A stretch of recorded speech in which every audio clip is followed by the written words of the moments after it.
എന്നെപ്പോലെ നിങ്ങൾക്കും സൺസെറ്റ് ഇഷ്ടമാണോ? ഇന്നൊരു സൺസെറ്റ് കാണാൻ പോയാലോ? തൊട്ടപ്പുറത്ത് ബീച്ച് ഉണ്ടായിട്ടും ഞാൻ പോകുന്നത് 10-40 കിലോമീറ്റർ അപ്പുറമുള്ള വർക്കലയിലാണ്. Yes, the mini Goa. എവിടെ പോകാനും സമയത്തിറങ്ങുന്നത് കൊണ്ട് ഇന്ന് സൺസെറ്റ് കാണാൻ പോകാൻ ഇറങ്ങിയപ്പോൾ 5:30 ആയി. നമ്മളവിടെ ചെല്ലുമ്പോഴേക്കും സൂര്യൻ കാണുമോ എന്തോ. എന്തായാലും മുന്നോട്ട് വെച്ചകാൽ മുന്നോട്ട് തന്നെ.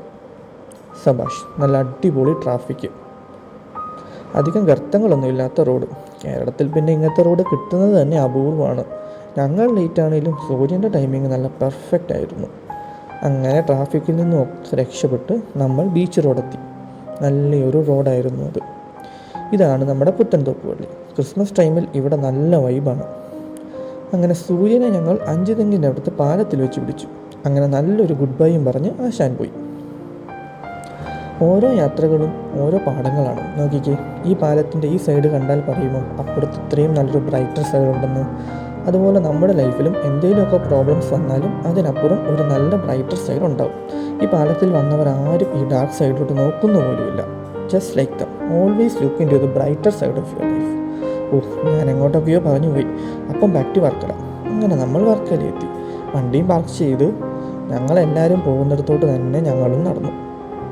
അവിടെ സെറ്റ് ചെയ്തേക്കുന്ന ഷോപ്സ് എല്ലാം മെയിൻലി ഫോറിനേഴ്സിനെ അട്രാക്ട് ചെയ്യാൻ വേണ്ടിയായിരുന്നു. നമ്മൾ പിന്നെ ഫോറിനേഴ്സ് അല്ലാത്തത് കൊണ്ടും ഒന്നും വാങ്ങാൻ പോകുന്നില്ലെന്നും അവർക്കറിയാം. അതുകൊണ്ട് നമ്മളെ വലിയ മൈൻഡൊന്നും ചെയ്തില്ല. ഇവിടെയുള്ള കഫേസൊക്കെ കാണുമ്പോൾ ഞാൻ ഉക്രൈനിൽ പഠിക്കാൻ പോയ സമയമാണ് ഓർമ്മ വന്നത്. അവിടെയും ഇതുപോലെ തന്നെയാണ്, മൊത്തം ഓപ്പൺ കഫേസാണ്. സമ്മർ ആകുമ്പോൾ അവിടെയുള്ള എല്ലാ കഫേയും പുറത്തോട്ട് എക്സ്റ്റെൻഡ് ചെയ്യും. നല്ല കാറ്റുണ്ടായിരുന്നു അവിടെ. കാറ്റത്ത് കിടന്ന് ഈ തുണികളിങ്ങനെ പറക്കുന്നതാണ് നല്ല രസമുണ്ടായിരുന്നു.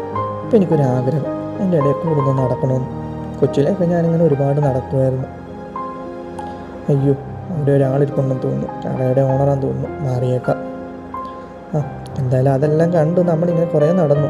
പിന്നെ ഷോപ്പിംഗ് ഒന്നും ഉദ്ദേശമില്ലായിരുന്നു ഒന്ന്. പിന്നെ നമ്മുടെ മെയിൻ ഇന്ന് സൺസെറ്റ് ആയിരുന്നു, അതെന്തായാലും കിട്ടി. അവിടെ നിന്ന് പിന്നെ നമ്മൾ തിരിച്ച് നേരെ തിരുവനന്തപുരത്തോട്ട് പോകുന്നു. ഇതിലമ്പടി ഇങ്ങനെ പോകുമ്പോൾ ഞാൻ ആലോചിക്കുമായിരുന്നു, ഇവിടെയുള്ള ആൾക്കാർക്ക് എന്ത് ഭാഗ്യമാണ്. അവരെല്ലാ ദിവസവും നല്ല കിടിലം വ്യൂ ആണ് കാണുന്നത്. പക്ഷേ ഈ റോഡിന് തൊട്ടപ്പുറത്ത് കടലാണ്. എല്ലാ വർഷവും മഴക്കാലം വരുമ്പോൾ അവരെല്ലാം പേടിച്ചായിരിക്കുകയല്ലേ ജീവിക്കുന്നത്. അങ്ങനെ തിരിച്ചു വരുന്ന വഴി ഓരോ സ്ട്രോങ് ചായയും കുടിച്ചു. മൈൻഡ് ഫുള്ളി റിലാക്സ്ഡായി. അപ്പോൾ അത്രയൊക്കെയുള്ളൂ ഇന്നത്തെ വിശേഷങ്ങൾ.